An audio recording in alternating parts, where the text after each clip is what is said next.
Hi everyone, welcome back to the channel. In this tutorial, I will show you how to get the bird watching info card for the Winter Smew, one of the special winter frost birds on this week 2. During this winter frost week 2, there are 4 new special birds like this, and one of them is Winter Smew, like this. It looks like this.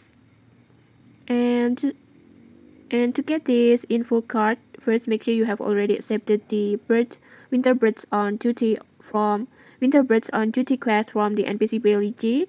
And then next, just explore the suburban lake area over here that spreads around the town, like over here and then on here and then on here. Just explore this lake, and then next, when you find the bird, just equip your bird watching tool and then just simply tap the camera icon to take a photo.